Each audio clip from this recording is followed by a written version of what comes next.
There is more and more money going into podcasting every year, billions and billions now worldwide. So where is it? If your sole reason for making a podcast is to make money, then stop now and find something else.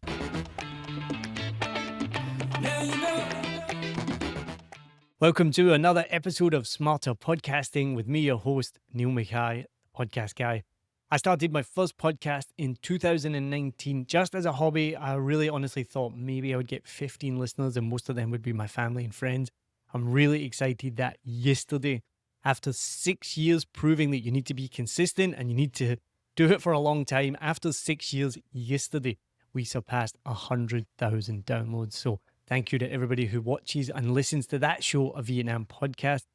Because of the success of that show, I started this show, Smarter Podcasting, to help you make the best podcast possible. Unfortunately, I lost my job during COVID, or fortunately, depending on the way you look at it, and I started 7 Million Bikes Podcast. We are now an end-to-end podcast production agency helping businesses and individuals, again, make the best podcast possible. So if you want to work with us, get in touch with me. It's in the show notes, or just go to 7millionbikes.com. We'd love to have a chat with you about how we can help you. Now, Smarter Podcasting is all about sharing tips and tricks with you from experts around the world, including myself. I do like to call myself an expert. I don't really know how, but I guess I am. But sharing information, sharing tips and tricks from experts around the world on how you can make the best podcast possible. Now, we've been talking a lot lately about monetization, and we're going to continue that today in this episode. Now, my guest today, she has a background in broadcast journalism and over a decade in the media and podcast industry. She has worked with massive global brands and individuals to help tell their stories. She's a podcast strategist and consultant and specializes in helping people create impactful content that reaches the right ears. And if you know anything about 7 Million Bikes Podcast, that's one of our core values, is sharing stories that leave a positive influence. She also coaches people as well who want to host a podcast or be a guest speaker, and runs public speaking workshops. And I'm really excited to tell you she is a long-term collaborator with 7 Million Bikes Podcast, doing invaluable work and recently helping with our biggest ever project, working with RMIT Vietnam. So go check out those podcasts and you'll see some of her amazing work there. Welcome aboard. I'm Hồng Ngọc. I'm Phương. I'm Linh Tran. This is how my journey started. A podcast series showcasing inspiring stories from RMIT alumni. From London, Paris, Barcelona to right here in Ho Chi Minh City. So in this episode, she's going to be sharing with you how podcasting delivers in so many other ways than just monetization. That might be brand visibility, awareness, connection, networking, so many different things that can come from podcasting, but not advertising. That's what we're going to be talking about today. If you want to make money through your podcast, if your sole reason for making a podcast is to make money, then stop now and find something else. My guest today is the incredible Charlotte Lewis West. Charlotte, thank you so much for all your help with 7 Million Bikes Podcast. And thank you for joining me today on Smarter Podcasting. Oh, Neil, thank you so much. What a wonderful introduction. I'm just delighted to be here with you. It's so nice to be recording again. And thank you for having me. Let's hope I can live up to that kind of intro. Oh, no problem at all. This is your second time on Smarter Podcasting and it won't be your last for sure. So I'm really excited to have you back. Now, big question I have for you. We both obviously are embedded in the industry. We get newsletters, we read websites, we read emails, all of that stuff. And every day I get an email saying how there's podcasting advertising has gone up 25 million%. There's now $5 billion trillion in podcasting advertising money, and there's all this money just swimming about in podcasting. So start yours today. Start this side hustle. It's easy money. So is that true? I feel like that is the $1 million question. And if I had the perfect answer for that, then you and I would be swimming in cash. But I know what you mean. I mean, I get those newsletters all the time. And you get even like the LinkedIn emails and things like that saying, you know, if you invest now, you're going to get millions back, all of this stuff. I think it's fascinating with podcasting. It's amazing that it's evolving in the way that it is. And it's certainly growing and growing. But I think for the everyday creator, that cash is not there in the way that they think it is. And I think it's so misleading that people assume that if they start a podcast in a few months' time, they're going to be rich, because it's not the case. And I think, as you said in your introduction, if you are looking to make quick money, or if you think that this is a way to make money for your business, podcasting is not for you. There are easier and cheaper ways to do that. But I think that in terms of where's that question of where is the money, it's got to be in advertising. I guess it's got to be in big companies, but we are not seeing it for just general branded or entrepreneurial podcasts in the way that I think a lot of people see it. I'm going to ask the question again. Where is that money? Because it is there. We see the reports. I don't think the reports are lying. There is more and more money going into podcasting, advertising every year, billions and billions now worldwide. So where is it? I don't know. I don't know where the money is. But you're right, it is in advertising. The amount of money that people are spending on podcast advertising is huge. And it's certainly in countries like Australia and the UK, that's leading the charge in podcast advertising. But this is big companies advertising on huge network podcasts. And I think that's something that's really important to kind of navigate for people. You need to understand that it is not your everyday podcast that has that huge injection of cash and the advertising budget. When we talk about networking, when we talk about podcast networks, we're talking about those huge media networks that have loads of podcasts as well as TV shows, as well as this and that. And that's where that injection of cash is going into, to advertise products and services on those podcasts. And you do see the ROI on that. And, you know, that is an option for smaller podcasts to try and delve into it, but it's not something that we're looking at for your everyday creator podcasts. And even branded podcasts, a lot of the clients that I work with, they don't see that huge injection of cash. So from my point of view, that money is there, but it's kind of out of reach. But what about you? What do you think? Where's the money, Neil?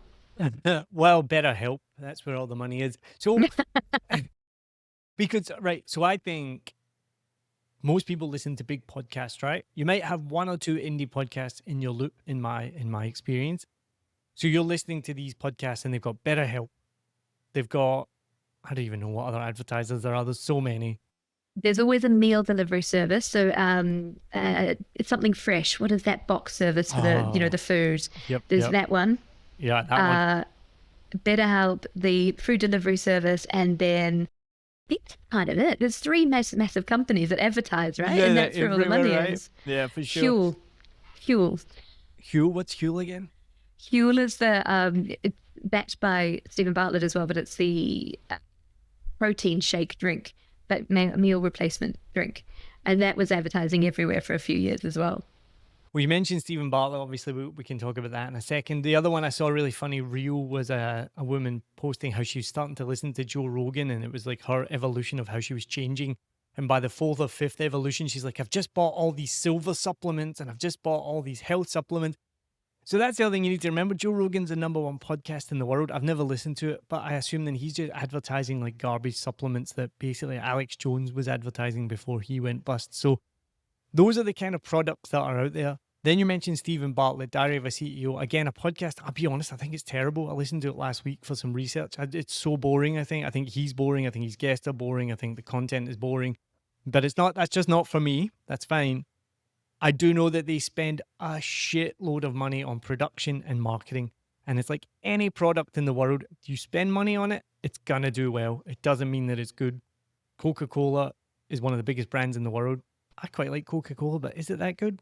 Not really. It's just brown sugar water, right?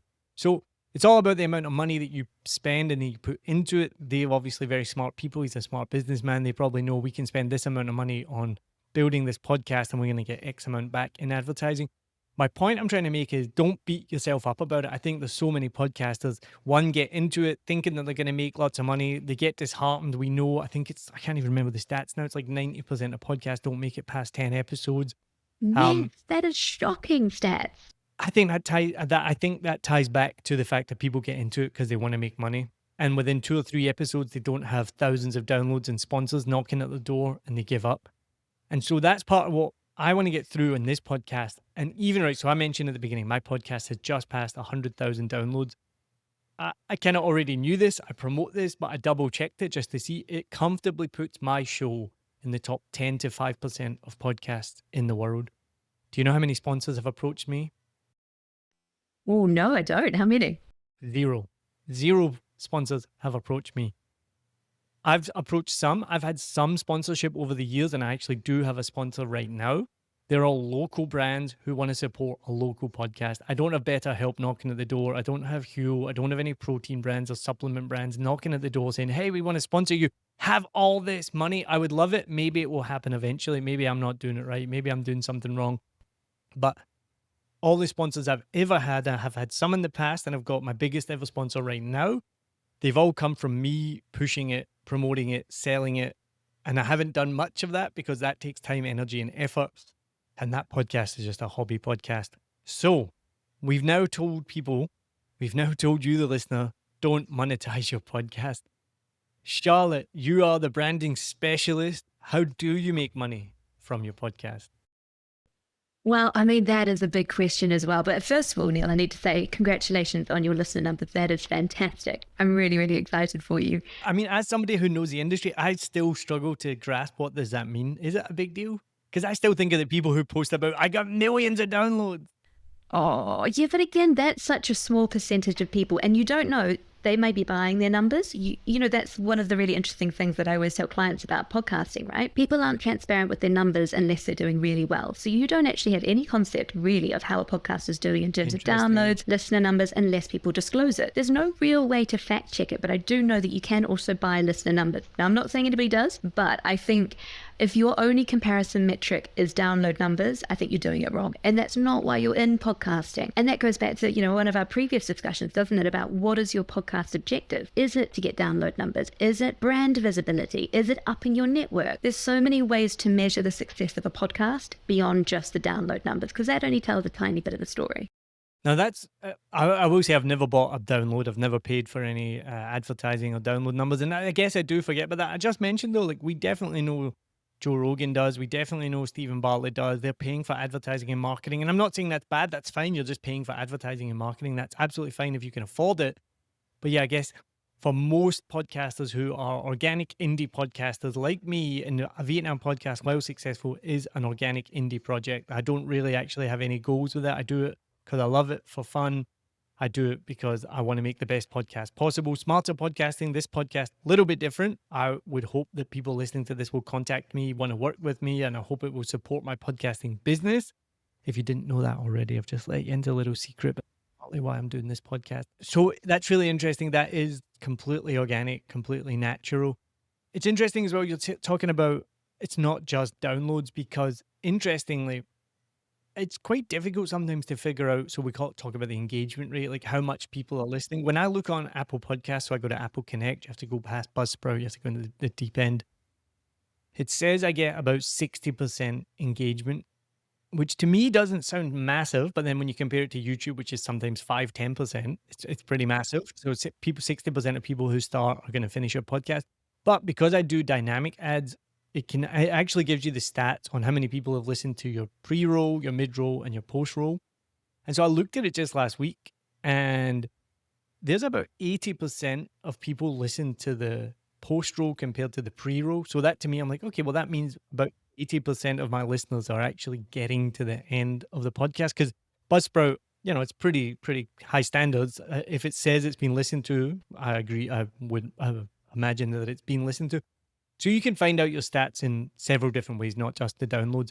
But going all the way back to my question then, if you're not getting all this swimming pools of cash hitting you, you're not doing a Scrooge meetup as a podcaster and jumping into your pool full of money, what other ways, not only can you monetize your podcast, but can you or your business benefit from having a podcast? Why do we do what we do?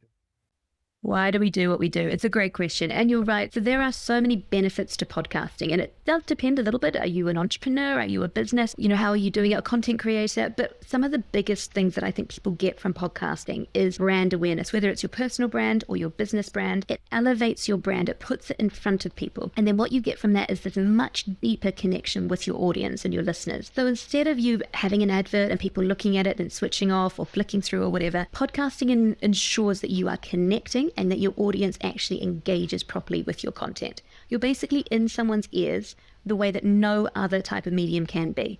And you're in your ears for sort of between 20 minutes to an hour and a half. You really can almost not put a price on how well that advertises your product, your business, or who you are. And by building that connection with an audience, you build that know, like, and trust factor, which is a huge element in terms of converting people from a listener to a paying customer. So it takes a little while. It's an evolutionary process, I think. And again, I think that people get a bit caught up in wanting to get the money quickly, or, as you say, I've got 50 people listening. Why aren't they all buying or clicking on my website? It takes time. You have to be consistent, like you were saying, and you have to build that trust and that connection with your audience, which takes a long time. But through all of that, you have reach, brand visibility, brand awareness, a connection with an engaged audience, and you also have a networking platform. So what better way to sort of reach out to people that you wanted to talk to, rather than asking them for a coffee to pick their brains or to see if they'd like to come on to be a client? You invite them on the podcast. No one wants to say no to coming on a podcast. Everyone likes to be on a podcast, mouthing their expert opinion, being part of it. But what a great way to network. So already you have about 6 or 7 really strong reasons to start a podcast, which can eventuate into revenue, awareness, elevation, everything like that, reach. So there is money there in those ways, but you have to rework the way you're thinking about it. Because if you just want to make money, as we said, there are much better and easier ways to do it.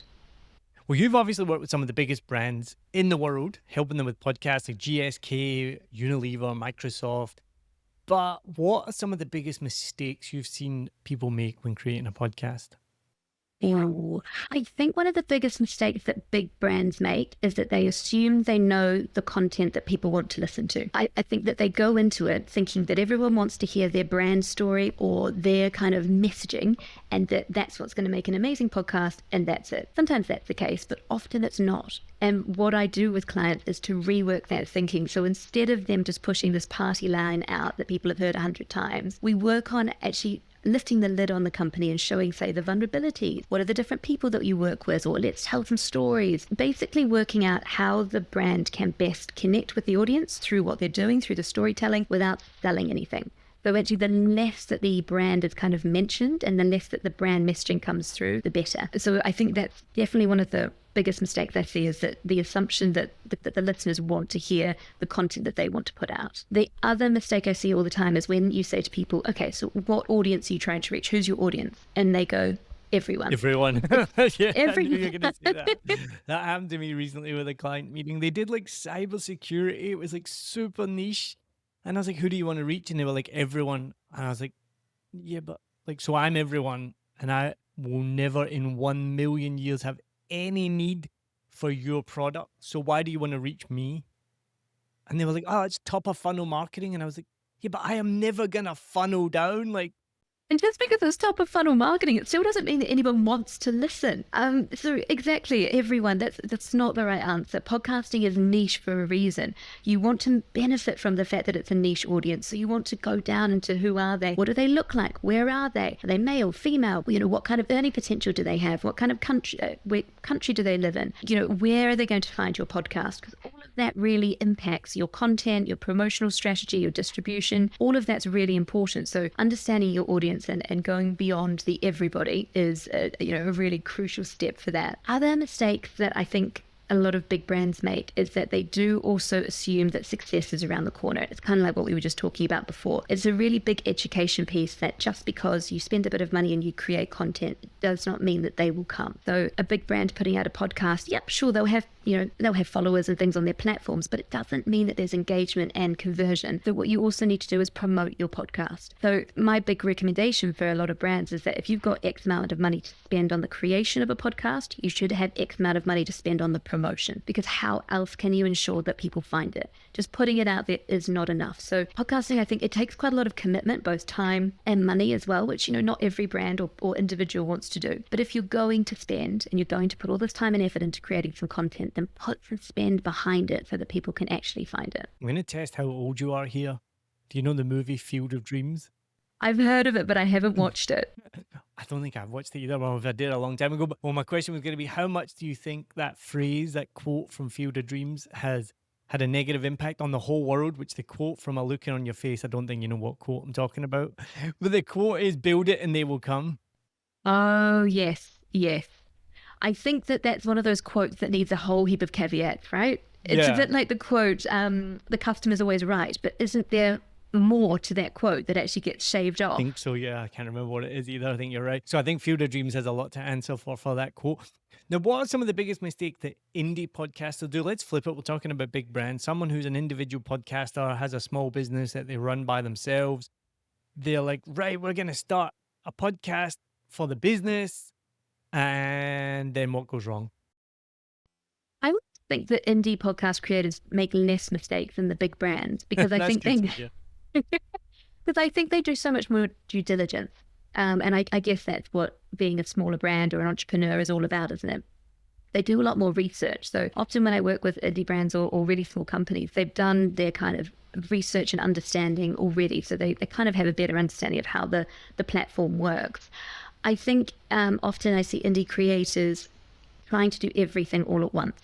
So, they've got video, they've got promotion, they've got ads, and the topics are all over the place. And I think when you are doing it, especially if you've got a small scale operation or it's one person making the podcast, things like that, you need to take it one step at a time and concentrate on what's important. You don't need to do everything at once. Podcasts naturally grow, they evolve, and the audience is really forgiving in that they like to see a podcast grow. You don't need to do everything right at the beginning. So taking that pressure off yourself a little bit as a small creator, I think is really important. I also think, again, small creators don't always, or indie sort of podcasts, forget the objective and the audience. As they start to grow, they kind of move beyond those people that made them popular in the first place, and they start creating content for who they think wants it. But I think you always have to remember that the people that kind of started out following you right at the beginning, you need to stay with them. You need to stay consistent for them, because when you have listeners that have been with you since the beginning, you want to honor them and you want to keep them around.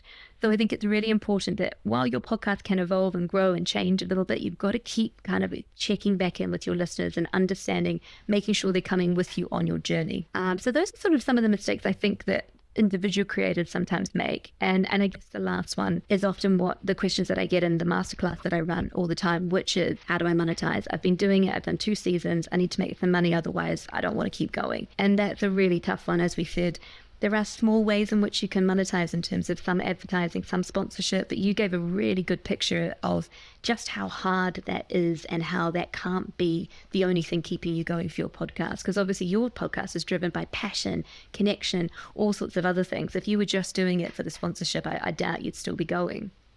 So I'm an indie podcaster. I have a small audience. I'm doing it for the love of it. I'm not going to get a whole heap of money in sponsorship. How else can I make a profit on this? How else can I make enough money to just even pay for the podcast?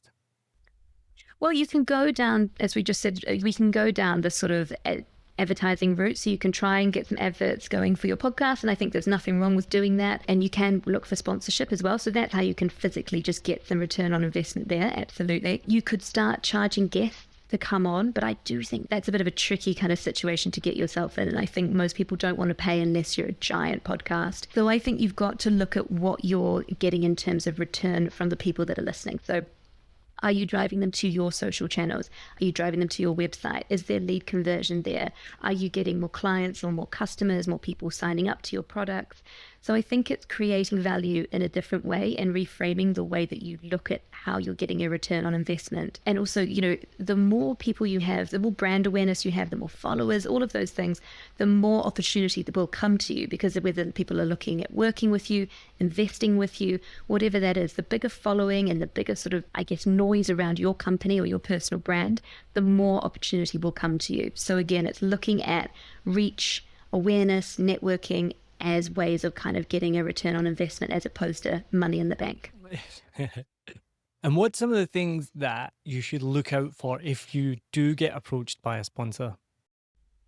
Okay, so if you're approached by a sponsor, congratulations, that's brilliant. I think you probably need to look at the small print in terms of, what working with them, what does it eliminate for you? Is there any way that it would ruin any other potential opportunities later down the line? I think because podcast listeners, the stats show that podcast listeners are very happy for sponsored content and adverts within the medium. That's not a problem, but it needs to be aligned to the topic. So if you are a mental health podcast, for example, and you are sponsored by an alcohol brand, that's not going to align particularly well. So you have to make sure that the sponsorship being offered works with your content and who your listeners are.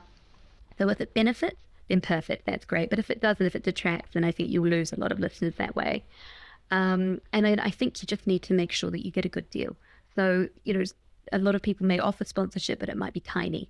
And then you're kind of beholden to someone, but it's not enough money kind of coming into your account to really warrant sometimes the amount of control that sponsors want as well. And I suppose that's something maybe that you've had to battle or experienced. If you have certain sponsors, they may want to change the podcast or certainly have more control over it. And I think you have to be very careful about giving any kind of control over your own content to a brand. If you are interested in getting sponsorship for your podcast, no matter how small it is, then please get in touch with me. Go to 7millionbikes.com, talk to Neil button in the top right, and you can book a consultation. And I have had sponsorship over the years. We do currently have sponsorship. I can talk you through how exactly to do that. One of the things is it's not just about download numbers like we've already talked about. There's actually a whole bunch of other things that you can include in that sponsorship. It might be social media posts, it might be backlinks, logos, websites, blogs. There's so much more that you can do on it. There are some things that you do need to be careful. That exactly is one of them. I remember a sponsor years ago. They were fine, but they were trying to suggest guests and things like this. And I can talk to you about how to approach that properly. I think one of the biggest things as well, and I had this recently, you need to be confident enough in yourself of what you want to do. So you could open up to advertising and sponsorship, and they're going to send you what you said a while ago, Charlotte, but they're going to send you like a script. They're going to send you like the party line, and you're going to read that, and it's going to sound really fake. And I sometimes, we talked about this before we started. Sometimes I think I don't know what I'm talking about, and then sounds really bad. I find out I do know what I'm talking about. And I'm going to give you an example here. One of my favorite podcasts, I'm not going to name the name or anything like that because I'm going to put them on blast right now. But it's one of my favorite podcasts. It's one of the biggest podcast companies in the UK and produce incredible shows. And I love nearly every one of them. They've started incorporating advertising into their show. And I cannot tell you how fake it is. It's so obvious that the hosts are reading off a script. It's not natural at all. One of them is really bad at it. Like it's so obvious. It's just like not his natural voice. It's not his natural tone. Again, they're reading like the party line. So I recently was sent, well, I was working with my advertiser, my sponsor, sorry. And, typical busy, didn't get back to me. I needed an answer like now. So I was like, all right, fuck it. I'm just going to go do it. And I recorded what I wanted to put in the advert and I personalized it. It was just me speaking, did it within the time, minimal editing, blah, blah, blah. I sent it to them. And at the same time, they sent me what their suggestions were. And I'd asked them for bullet points. I hadn't asked for a script because I know I didn't want to script it. I said, send me 3 bullet points. But instead I got a scripted message. And I read it and I was like, if I read that, it will sound so fake. It won't be natural at all. It's hitting all their party lines. It's hitting all the things that they want. But it's not going to resonate with my listeners at all because it's just going to be an ad. It's just going to be a sponsor. And thankfully, they listened to what I'd recorded and they were like, yeah, that's way better. Use that one because it was more personal. I'd used the brand. I was able to share a personal story and talk in my own voice. And I have done ads like that before where I just read it. It's easy. You have a script and you're like, I'm just going to record this. I'm going to read it. And it's not natural at all. So my biggest tip would be if you do get sponsors, especially local ones who support your brand, if you have knowledge of them, if you've used them, try your best. It takes a bit of confidence not to just say, yep, I'll do what you want me to do because you're the paying sponsor. Try and use your own knowledge and your own confidence and personality to be like, hey, how about I do it like this? So try your best as well to do an alternative. So like I'd recorded it instead of just saying to them, hey, well, how about I do this? Because they're probably just going to be like, no, do what we want you to do. And that's fine. But if you can record an alternative and then show it to them, they maybe will be like, yeah, no, that's way better, which I will guarantee they probably will. So, Charlotte, thank you so much for this. I'm excited to have you back on again. Thank you for sharing some valuable tips and tricks with the listener. Remember, if you like this episode, please share it with someone else who's interested in podcasting, who wants to make the best podcast possible. You can rate, review us, go to all the social media for 7 Million Bikes Podcast or Smarter Podcasting. And if you want advice from me or you want to work with 7 Million Bikes Podcasts, go to 7millionbikes.com. The button is in the top right. It says talk to Neil. That's me. And you can book a call directly with me and we can talk through about how we can work together. So Charlotte, thank you so much. And I will speak to you soon. Cheers. Thank you so much for having me. See you soon.